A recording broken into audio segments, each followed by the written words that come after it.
The execution chamber gleamed under the harsh lights of 1,000 recording drones. Each one transmitted the scene across the Galactic Empire's vast network, reaching every corner of their domain. The Galactic Council had chosen this moment carefully.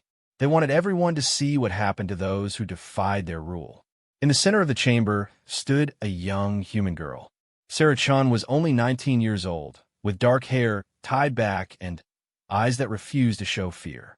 Her hands were bound with energy shackles that hummed with a low, threatening sound. The Empire had captured her 3 days ago on a remote mining colony where she had been helping evacuate families before the Empire's resource extraction teams arrived. High Chancellor Vextor watched from his elevated platform. His species, the Krillians, had ruled the Galactic Empire for over 3,000 years. They stood 12 feet tall with crystalline skin that reflected light in sharp, painful ways. Their 4 arms moved independently, each one capable of crushing stone. To them, humans were nothing more than a recent addition to their collection of conquered species. Citizens of the Galactic Empire, Vextor's voice boomed across the networks. His translator converted his harsh clicking sounds into 1,000 different languages simultaneously. Today you witnessed the consequence of rebellion. This human dared to interfere with Imperial operations. She helped criminals escape justice. She spread lies about our benevolent rule. Sarah lifted her head. The cameras zoomed in on her face, expecting to see tears or pleas for mercy. Instead, she smiled. It was a small smile, almost sad, but there was something else in it too. Something that made several watching species feel uneasy. You call them criminals, Sarah said, her voice steady and clear. They were families. Children. You were going to strip mine their homes while they were still inside. Silence. Another council member, a serpentine HSS car, rose from her coiled position. You have no right to speak here, mammal. But Sarah continued as if she hadn't heard. You think this display of power makes you strong. You think broadcasting my death will crush the spirit of those who oppose you. She looked directly at the main camera, knowing billions were watching. You're wrong. The execution platform began to charge. Energy fields crackled around Sarah, designed to disintegrate organic matter at the molecular level. It was the Empire's favorite method, clean, efficient, and utterly final. No martyrs could be made from scattered atoms. In the human sectors across the galaxy, people watched in homes, in secret gathering places, in ships hidden in asteroid fields. They watched as one of their own stood fearless before the might of an empire that had crushed 100 civilizations. Parents covered their children's eyes. Soldiers clenched their fists. Scientists paused their work. Any last words, human? Vextor asked, savoring the moment. He had personally overseen the executions of rebel leaders from dozens of species. Each one had begged in the end. Each one had broken. Sarah's smile widened. Yes, you should have studied our history. The High Chancellor's crystalline features shifted in what might have been confusion. Your history? Your species has existed for barely a moment compared to ours. What could we possibly learn from such primitive? We have a saying, Sarah interrupted.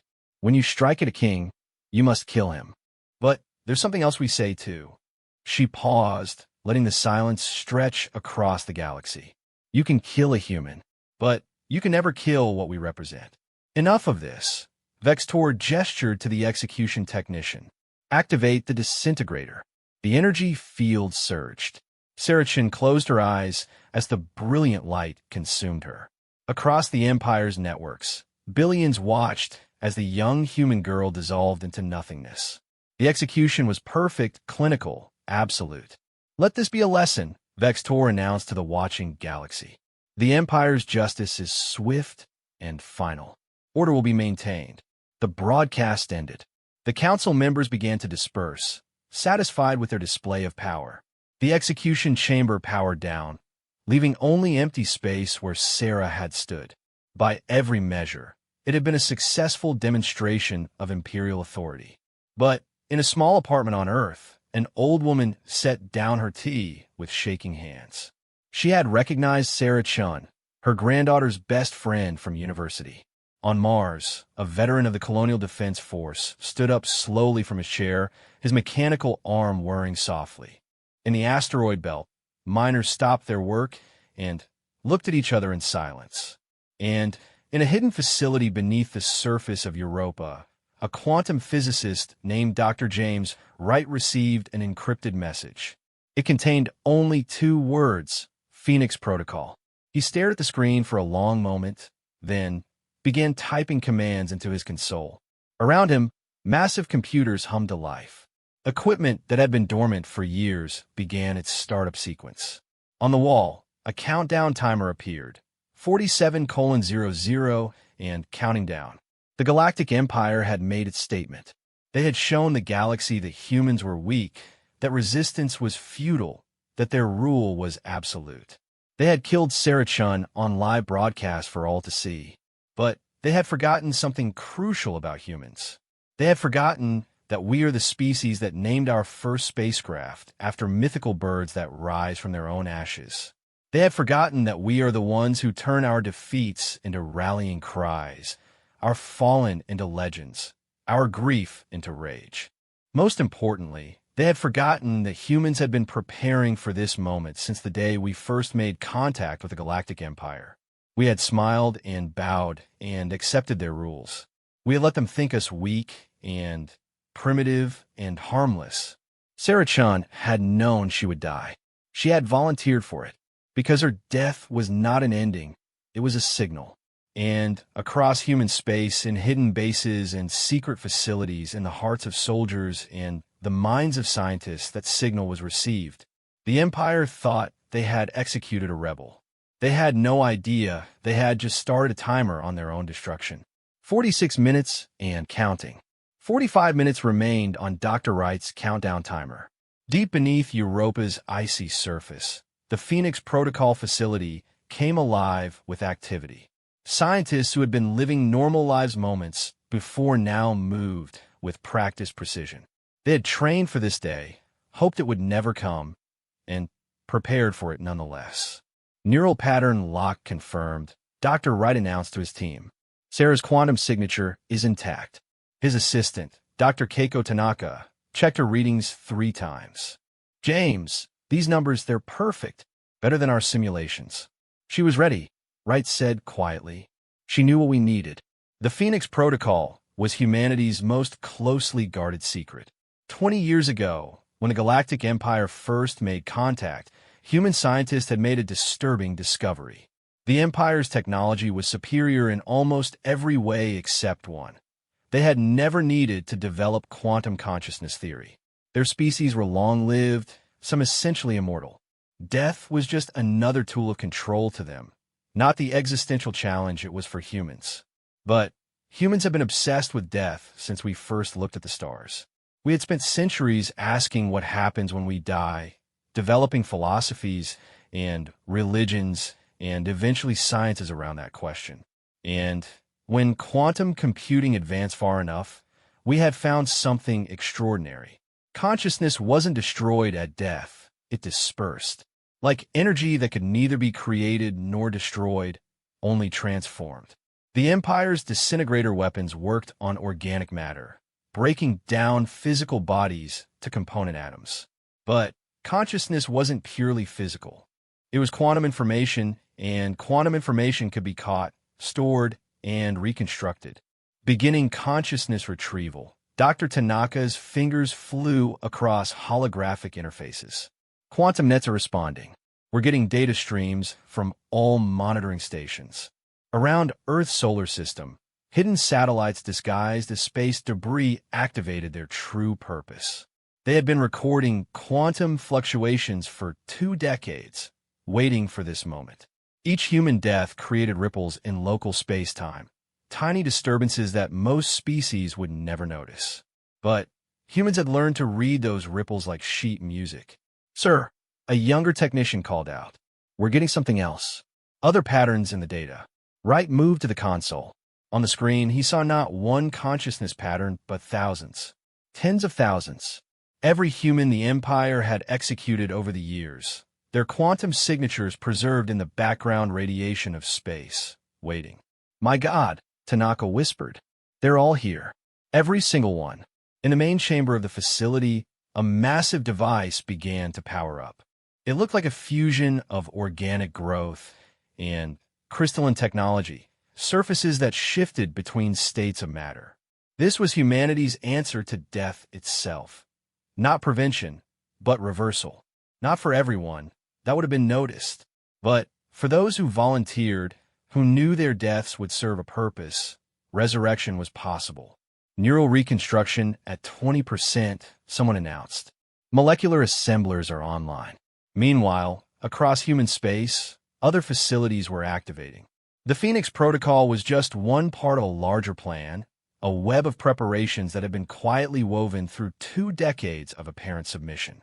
Humans had smiled and served while building weapons in basement laboratories, while training soldiers in abandoned mine shafts, while writing viruses in languages the Empire's computers couldn't recognize because they were based on human creativity rather than logic. On the Galactic Council's capital world, High Chancellor Vextor received the first reports of unusual activity in human sectors. He dismissed them. Humans were grieving, perhaps gathering for primitive mourning rituals.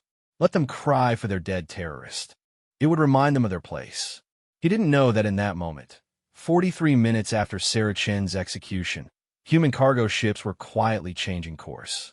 Each one carried containers marked as food supplies or mining equipment. Inside those containers, soldiers sat in darkness, checking weapons that had been designed specifically to penetrate Krillian crystalline skin. He didn't know that human engineers working in Empire facilities had spent years mapping every weakness in their defensive systems. That human servants in grand palaces had memorized guard rotations. That human pilots flying Empire ships had installed hidden programs that waited for a specific signal to activate. Most of all, he didn't know about the children. Human children who had grown up under Empire rule, who had learned in Empire schools, who spoke Empire languages perfectly. Children who had been taught from birth to hide their true capabilities, to fail certain tests on purpose, to never show the full extent of human pattern recognition and adaptability. These children were now adults, scattered throughout the Empire's bureaucracy, military, and infrastructure. Sleeper agents who didn't even know they were weapons until the moment they received the activation phrase hidden in Sarah's last words. Neural reconstruction at 50%, the voice echoed through the Europa facility. Biological matrix forming. Consciousness integration beginning. In the reconstruction chamber, light began to coalesce. Not the harsh light of disintegration, but something softer, more complex. Photons arranged themselves according to quantum blueprints, building from the subatomic level up. First particles, then atoms, then molecules. A heart that had been scattered across space began to beat again. Sarah, Wright spoke into the intercom. Can you hear me? The light pulse then stabilized. A voice, weak but unmistakable, answered. Did it work? Did they see? Everyone saw. Wright assured her. The whole galaxy watched. Good. Even reformed from quantum probability, Sarah Chen's determination remained intact. How long do we have? 39 minutes until full deployment.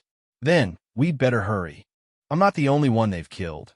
And I won't be the only one who comes back. Across the facility, other reconstruction chambers were powering up. The Empire had created martyrs with every execution, not knowing that human martyrs didn't always stay dead. They had thought humans were weak because we died easily. They had never considered that we might have found a way to make death itself a temporary inconvenience. The Phoenix Protocol was more than resurrection technology. It was proof that humans had moved beyond the physical limitations that bound most species. We had made death into a doorway rather than an ending.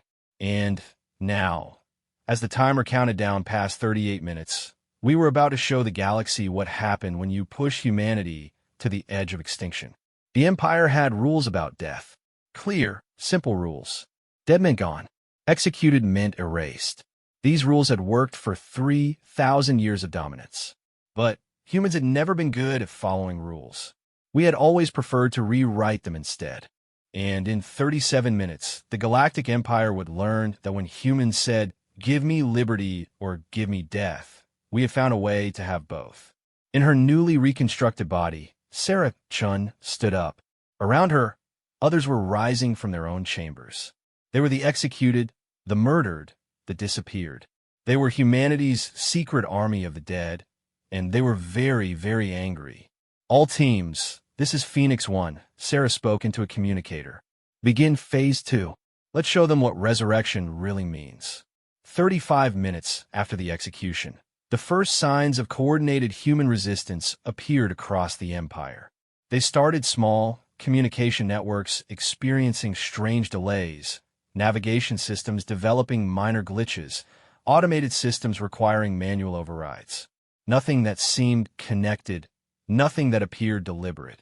Just the kind of technical issues that plagued any vast interstellar infrastructure. Governor Thexal of the Sigma Draconis system was the first to notice the pattern. His species, the Melody, had built their culture on recognizing patterns in chaos.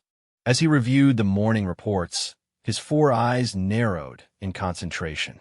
These malfunctions, he told his security chief, they're happening in sequence, starting from the outer colonies and moving inward.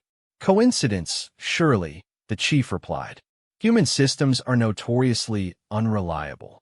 But Thexal had survived 3 rebellions and 2 coup attempts by trusting his instincts. He opened a priority channel to the Galactic Council. This is Governor Thexal. I'm reporting suspicious activity in human sectors. Requesting immediate. The channel died. Not just closed, but completely erased from the system. Every backup, every trace of its existence vanished in seconds. Thexal stared at his console in disbelief. That level of data manipulation should have been impossible. In Earth's orbit, Commander Zhang Wei stood on the bridge of the cargo hauler, Lucky Strike. To any observer, it was just another human freighter, battered and patched, barely worth noticing. The Empire's scanners had passed over it 1,000 times, cataloging it as harmless. They had never scanned beneath the false hull to see the military-grade armor. They had never noticed that its crew rotation always included veterans with combat experience. They had never wondered why a simple cargo ship had quantum computers that rivaled their best military vessels. All ships report ready, his communications officer announced. The merchant fleet awaits your order. Zhang looked at the timer on his personal display. 32 minutes since Sarah's execution. Across human space, over 10,000 merchant vessels were powering up weapons systems that had been built in secret, installed during repairs, hidden behind cargo manifests and shipping documents. Send the signal, Zhang ordered. Operation Trojan Horse is go. The transformation was instantaneous. Cargo bays opened to reveal missile launchers. Sensor arrays reconfigured into targeting systems. Hull plating shifted to reveal energy weapons that human scientists had reverse-engineered and improved from captured Empire technology. In seconds, the human merchant fleet became the largest hidden armada in galactic history. But the ships were just the visible part of the assault. The real damage was happening in places the Empire couldn't see. Every piece of human technology sold to the Empire over 20 years had contained dormant code, hidden so deep in the processing architecture that it was indistinguishable from normal operations. Now, with Sarah's execution as the trigger, that code awakened. On the Council's capital world, High Chancellor Vextor was reviewing trade agreements when his displays began showing impossible things. According to his systems, the Empire owed humanity 3 trillion credits. Then 30 trillion. Then 300 trillion. The numbers climbed faster than he could process. What is this madness? He roared at his technicians. The trading algorithms, High Chancellor, they're rewriting themselves. Every transaction for the past 20 years is being recalculated with compound interest rates that shut it down. We can't. The humans hard-coded the protocols into the blockchain itself. To stop it, we'd have to erase our entire economic system. 28 minutes after the execution, the Empire's military command received urgent reports from across their territory. Human workers were walking away from their posts. Not violently, not even defiantly. They simply stopped what they were doing and left.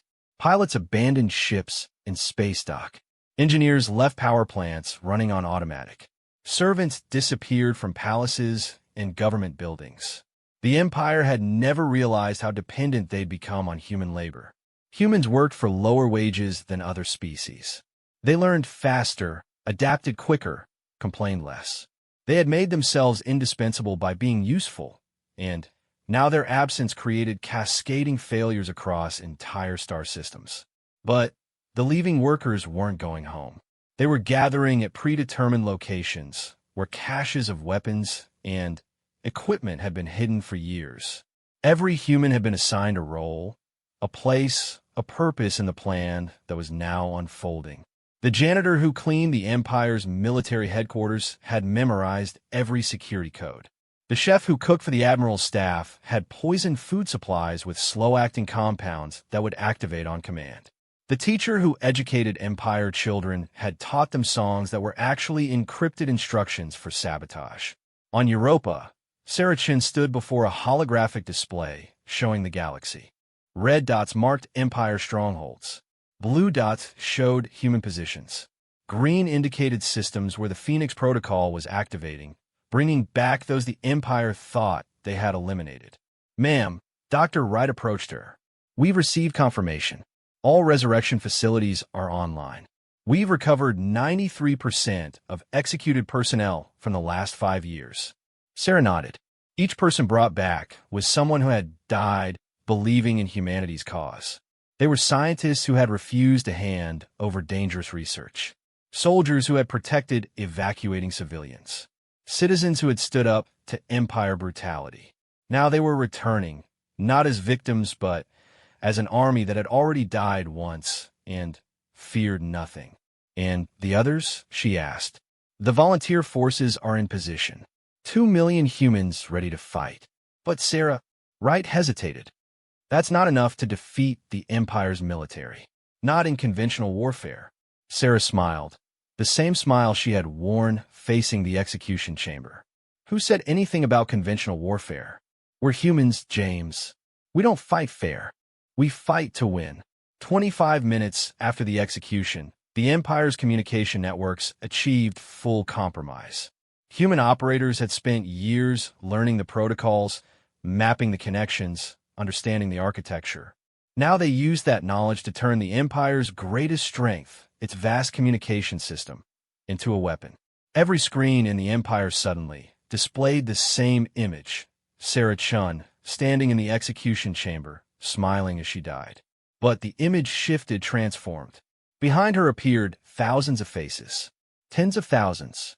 Every human the Empire had killed, every life they had ended, every person they had tried to erase. A voice spoke, broadcasted on every channel in every language. It wasn't Sarah's voice, but a chorus of human voices speaking in unison. "You thought you killed us. You thought fear would keep us down. You thought your empire would last forever. You were wrong. We are humanity. We are the species that turns death into defiance, loss into determination, oppression into revolution. And we're no longer asking for a freedom. We're taking it." The broadcast ended, replaced by streams of data that bypassed conscious thought and spoke directly to the fear centers of every watching brain. Subliminal images flashed faster than perception, but not faster than instinct. The Empire's citizens saw human creativity unleashed without restraint, art that hurt to perceive, music that made stable minds fracture, poetry that rewrote the listener's understanding of reality itself. High Chancellor Vextor watched his empire begin to crack in real time. Financial systems corrupted beyond repair. Military forces unable to communicate. Supply chains collapsing. Infrastructure failing. And underneath it all, the terrifying realization that humans had planned this. They had prepared for decades, accepting deaths and humiliations while building a trap that the Empire had walked into willingly. "How?" he asked the empty air. "How do we not see this coming?" His answer came from a junior aide, a young Krillian who had only recently joined the council staff. "Because you never understood them, High Chancellor. You saw their short lives and thought them weak. You saw their emotions and thought them primitive. You saw their creativity and thought it chaos." Vextor turned to face the aide, and his blood froze. The young Krillian's eyes were wrong. They moved wrong, thought wrong, saw wrong. Human wrong. You never realized, the aide continued, its disguise beginning to flicker, that humans had developed shape-shifting technology 15 years ago. That some of us have been walking among you, learning your weaknesses, waiting for this day. 20 minutes remained on the countdown. Across the galaxy, the Galactic Empire's 3,000-year reign was coming apart at the seams. Not through military might alone, but through the 1,000 small cuts of human ingenuity. Every system they had trusted, every assumption they had made, every rule they had imposed was being turned against them. And in the resurrection chambers on Europa and a dozen other worlds, humanity's executed were rising from death itself, ready to show the galaxy that some species were too stubborn to stay dead, too angry to forgive, and too creative to be contained by something as simple as mortality. 18 minutes before the Empire's fall, Admiral Crothtor of the Imperial Fleet made a desperate decision. The Vorthan commander had served the Empire for 2 centuries, crushing rebellions on 17 worlds. But he had never seen anything like the human uprising. His fleet was intact, but blind, powerful, but paralyzed. Human viruses had turned his navigation systems into abstract art, his weapons targeting into a gambling game where the odds constantly shifted. "Sir," his tactical officer reported, voice tight with barely controlled panic. "The human fleet it's not attacking. They're just sitting there, broadcasting something on all frequencies." "Put it through," Crothtor ordered. Music filled the bridge. Not the harsh battle hymns of conquest that the Empire favored, but something different. It was a human composition, a symphony that started soft and built slowly, layers of sound weaving together into something that made even the battle-hardened Vorthans pause. It was beautiful and terrible, speaking of loss and hope and fury in a language that needed no translation. "They're playing music while we burn?" Crothtor's second-in-command asked. "No," the Admiral said slowly, recognition dawning. "They're playing our funeral march." 15 minutes remained when the true scope of human planning revealed itself. The Phoenix Protocol hadn't just brought back the dead, it had improved them. Every resurrected human carried nanites in their bloodstream, quantum processors in their neural tissue, enhancements that pushed the boundaries of what it meant to be human. They were stronger, faster, harder to kill, and impossible to permanently destroy. Sarah Chun stood in the command center of the European facility, her new body humming with energy that felt like controlled lightning. Around her, dozens of screens showed the collapse of Empire control across the galaxy. But her attention was fixed on one screen in particular, the Imperial Palace on the Council's capital world. "Team 7 is in position," reported Marcus Thompson, formerly deceased, executed 2 years ago for sabotaging an Empire weapons facility. His resurrection had given him abilities he was still discovering, including the capacity to interface directly with computer systems. "The palace shields are at full power, but we expected that." "They think walls will protect them," Sarah said. "They still don't understand. We're not trying to break down their defenses. We're already inside." Across the galaxy, shapeshifter infiltrators revealed themselves. The human genetic modification program had been hidden in cancer research facilities, disguised as attempts to cure disease. But humanity had been curing more than cancer. They had been rewriting their own genetic code, creating humans who could alter their form, their appearance, even their biochemistry. For years, these changelings had walked among other species, learning, waiting, preparing. The aide who had revealed himself to High Chancellor Vextor was only one of thousands. As the timer hit 13 minutes, they all dropped their disguises simultaneously. Senators discovered their trusted advisors were human. Generals found their bodyguards had been studying their every weakness. Governors realized their own children's tutors had been teaching revolution alongside mathematics. But the shapeshifters weren't there to kill. They were there to witness. "People of the Empire," Sarah's voice echoed across every communication channel, unhackable and undeniable. "We are not your conquerors. We are not here to replace one tyranny with another.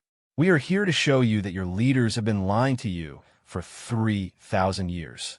12 minutes. The data began flowing.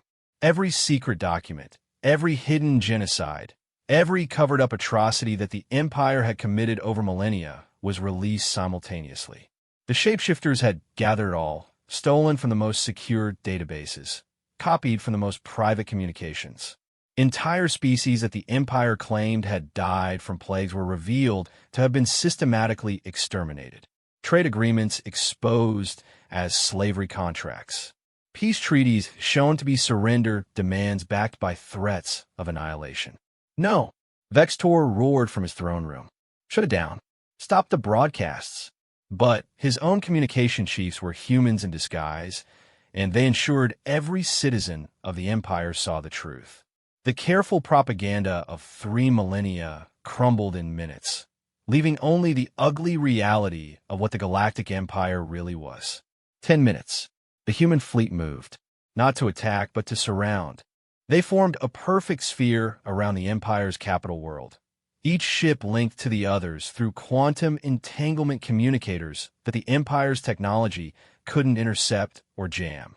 It was a prison of mathematics and physics, elegant in its simplicity. High Chancellor, Admiral Crothtor's image appeared on the throne room screen. I can break through their lines. Give me the order to attack. Vextor almost gave it. Then, he noticed something wrong with the Admiral's image. The Vorthan's 4 arms were positioned incorrectly, held in a pattern that Vorthans found physically uncomfortable, but humans considered natural. Another shapeshifter. Even his own Admiral had been replaced, probably months ago. You're wondering how deep this goes, the false Admiral said, dropping all pretense. The answer is deeper than you can imagine. We spent 20 years preparing for this moment. 20 years of sacrifice, of patience, of watching you kill our people while we smiled and planned. Did you really think a species that went from horses to spacecraft in less than a century would be content to serve forever? 8 minutes. The resurrection chambers across human space opened simultaneously, releasing not just the recently executed, but every human the Empire had killed whose quantum signature could be recovered. They emerged changed, enhanced, some barely recognizable as the people they had been. Death had been their chrysalis, and they had returned as something new. Dr. Wright watched the readings with a mixture of pride and concern. Sarah, the energy expenditure is enormous. We can't maintain this level of reconstruction indefinitely. We don't need to, Sarah replied. Just long enough to make our point. 6 minutes. High Chancellor Vextor stood alone in his throne room. His guards had revealed themselves as humans or simply vanished. His advisors had fled.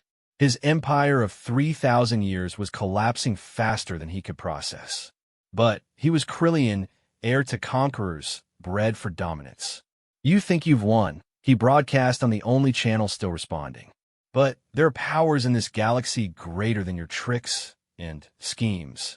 The Ancient Ones will not tolerate this upset to the balance. They will crush you as they have crushed every upstart species before you. Sarah's response came immediately, and for the first time since her resurrection, she laughed. It wasn't a cruel laugh or a mocking one, but something genuinely amused. The Ancient Ones? You mean the energy beings from the galactic core? The ones you claim give you the right to rule. Her image appeared on screens throughout the Empire. Would you like to know a secret, Vextor? We've been talking to them for 5 years. Turns out they quite like our music. They're especially fond of jazz. For minutes, reality itself seemed to ripple around the capital world as beings of pure energy began to manifest. The Ancient Ones, who hadn't shown themselves in 1,000 years, were suddenly everywhere. They danced through space in patterns that human mathematicians had theorized, but never proven, their forms shifting between states of existence that made physics textbooks obsolete. One of them spoke, its voice resonating directly in every mind across the galaxy. The Krillians told you we appointed them to rule. They lied. We have watched. We have waited. We have hoped for a species creative enough to hear our songs, brave enough to dance our dances, clever enough to break the chains we ourselves could not break.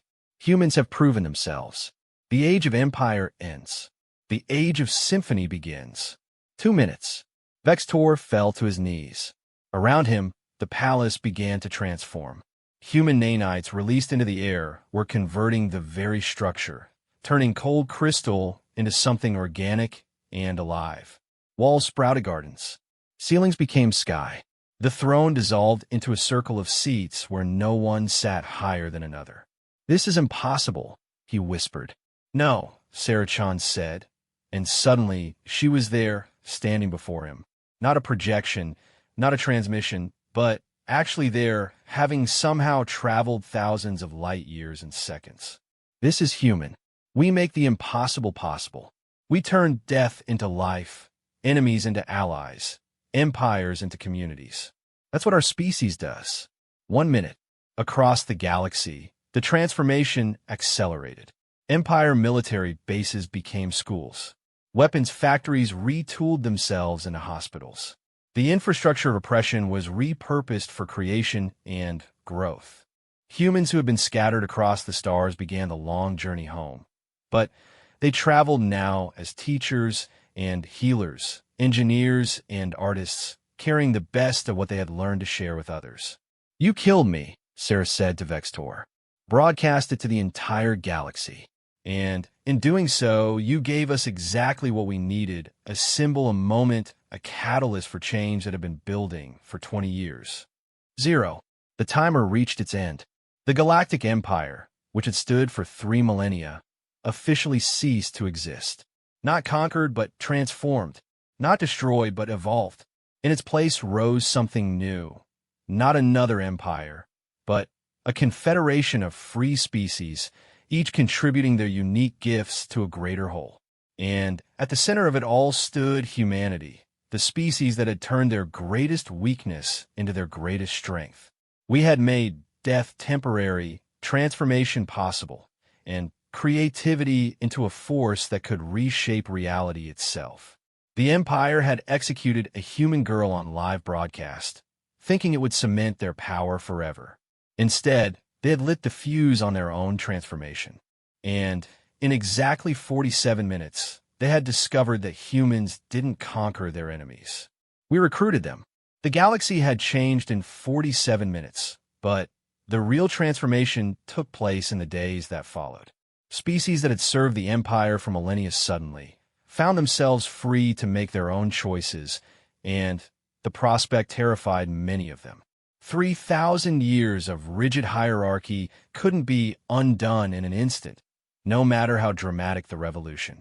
Sarah Chan stood in what had once been the Imperial Throne Room, now converted into a meeting hall where representatives from 100 species gathered.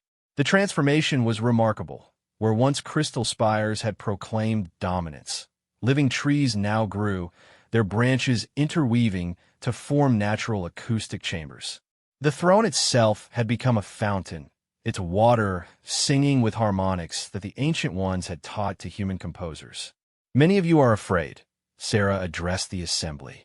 She no longer wore military gear or prisoner's garb, but simple clothes that could have come from any world. "You're wondering if humans will simply become the new masters, the new empire. Let me show you why that won't happen." She gestured, and holographic displays showed human settlements across the galaxy. But these weren't the military installations or industrial complexes the representatives expected. They were schools where human children learned alongside other species. Hospitals where human medical knowledge was freely shared. Laboratories where scientists from different worlds collaborated on projects that would have been forbidden under the Empire. "We died for this," Sarah continued. "Literally died. Do you think we went through that to create another empire? We're not interested in ruling you. We're interested in growing with you." A melody representative stood, his 4 eyes blinking in sequence, a sign of deep thought among his people. "But surely you seek some form of compensation. Reparations for the suffering the Empire caused your people." Marcus Thompson, standing near Sarah, laughed. It wasn't bitter or mocking, just genuinely amused. "Reparations? We already took our reparations. We took your empire apart in 47 minutes. What more could we want? Besides, added DR, right, who had joined them from Europa. Wealth isn't measured in credits or resources. It's measured in knowledge, in connections, in the ability to create and discover. The Empire hoarded those things. We plan to share them. The first practical challenge came from Avorthans. Admiral Croth Tor, the real one, who had been in human custody while his shapeshifter duplicates served on the bridge, stood to address the assembly. His species had been the Empire's military backbone for 2,000 years. War was in their blood, conquest in their culture. "What are we supposed to do now?" he asked. "My people know only combat. Without an empire to serve, without battles to fight, what purpose do we have?" Sarah smiled. "Admiral, have you ever heard of something humans call extreme sports?" The Vorthan's mandibles clicked in confusion. Sports? Competition without death. Challenge without conquest. Humans have been perfecting it for centuries. Rock climbing on asteroid surfaces. Racing through nebula fields. Deep space diving in gas-giant atmospheres. She brought up images of humans engaged in absolutely insane activities that made even the battle-hardened Vorthans lean forward in interest. "Your people don't need war, Admiral. They need adventure. And the galaxy is full of it." Day by day, the new reality took shape. The Krillians, stripped of their power, initially retreated to their homeworld in shame and fury. But human engineers followed them, offering to help convert their military shipyards into exploration vessel construction. Krillian crystal-working techniques, it turned out, were perfect for creating habitat domes that could survive in the most extreme environments. "You're not conquered," Human Ambassador Jennifer Liu explained to the Krillian High Council. "You're liberated. For 3,000 years, you've been trapped in the role of conquerors. Now you can be anything you want." "And if we want to be conquerors again," one council member asked defiantly. Liu shrugged. "Then you'll face humans who can't truly die, allies who've learned to work together, and ancient ones who really, really like our music. Your choice." The HSS Car, the serpentine species that had served as the Empire's spy masters, found their skills in infiltration and information gathering repurposed for archaeology and exploration. Human shapeshifters worked with them, teaching them the art of cultural anthropology instead of espionage. But the most remarkable transformation happened with the Ancient Ones. These energy beings, who had watched the galaxy for eons, began to interact with physical species in ways they never had before.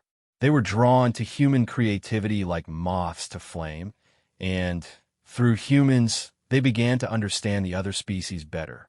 "Your music," one ancient communicated to a gathering of human composers, its form shifting through impossible colors. "It translates emotion into mathematics, mathematics into beauty, beauty into understanding. Through you, we finally comprehend why physical beings cling so hard to their brief existences. Each life is a unique song that will never be played again." The Phoenix Protocol facilities remained active, but changed their purpose. Instead of just bringing back the dead, they became centers for voluntary enhancement. Any being, regardless of species, could choose to undergo transformations that would extend their life, expand their capabilities, or even allow them to exist in multiple states simultaneously. Vextor himself eventually emerged from seclusion, approaching the humans with something no Krillian had ever shown before: humility. "I don't understand your species," he admitted to Sarah during a private meeting. "You had the power to destroy us all. Your shapeshifters could have assassinated every leader. Your fleets could have reduced our worlds to ash. Your viruses could have deleted our entire civilization. Why didn't you?" Sarah poured 2 cups of tea, an Earth tradition she maintained even in her enhanced form. "Because destruction is easy, Vextor. Any species can destroy. It takes real strength to transform, to forgive, to build something better from the ruins of something worse."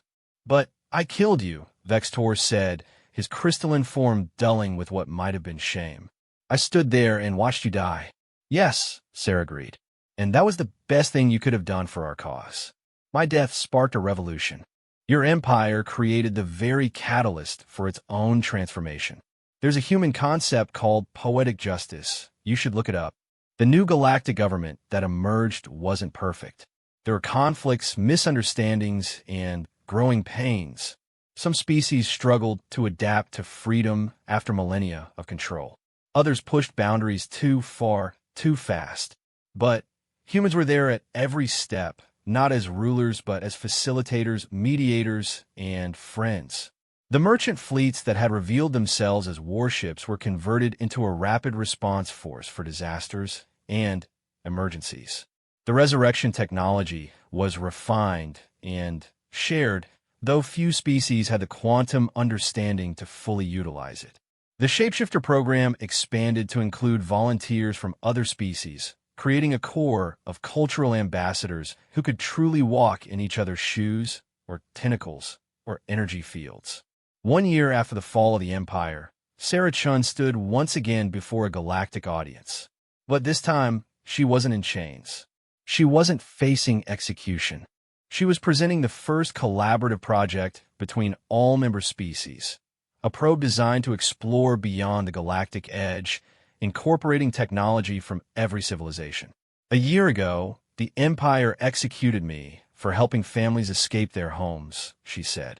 Today, we're helping entire species escape the limitations of what they thought possible. We've turned enemies into allies, death into transformation, an empire into a community. She paused, looking at the assembled beings, Krillians and Vorthins, Melody and HSS Car, Ancient Ones, and dozens of other species, all working together on something greater than any of them could achieve alone. Humanity has a saying, "The best revenge is a life well lived." The Empire thought they were executing a rebel. Instead, they gave us the chance to show the galaxy what we're truly capable of. Not conquest, not domination, but something far more powerful, the ability to help others become the best versions of themselves. The probe launched that day, carrying a message to whatever might exist beyond the galaxy's edge. The message was broadcast in every known language, but at its heart was a simple piece of music, a collaboration between human composers and Ancient Ones, performed by musicians from every member species. It spoke of transformation, of hope, of the incredible things that could happen when different beings came together in harmony. And in the space where the Imperial Palace had once stood, a new structure rose. Not a throne room or a military command center, but a university. The Sarah Chun Institute for Interspecies Understanding, where beings from across the galaxy came to learn not just from humans, but from each other. High Chancellor Vextor, in perhaps the greatest transformation of all, became one of its first professors. His course on the fall of empire, a personal perspective, was always full, attended by students who wanted to understand how 3,000 years of dominance had crumbled in 47 minutes. His most important lesson, repeated in every class, was simple: never underestimate a species that can turn death into a beginning. Humanity had promised to show the galaxy what resurrection really meant. We had kept that promise, but not in the way anyone expected. We hadn't just brought back the dead. We had resurrected hope, freedom, and the possibility of change. We had taken an empire built on fear and transformed it into a community built on mutual respect and shared dreams. And somewhere in the quantum field that surrounded the galaxy, the consciousness patterns of those who had died for this dream continued to exist, watching, waiting, ready to return if ever needed again. Death, for humanity, had become just another tool for transformation. The Galactic Empire had executed a human girl on live broadcast. 47 minutes later, their empire had fallen. But what rose from its ashes was something far greater. A galaxy where every species could reach for the stars, not in conquest, but in wonder. And in the end, that was the most human thing of all.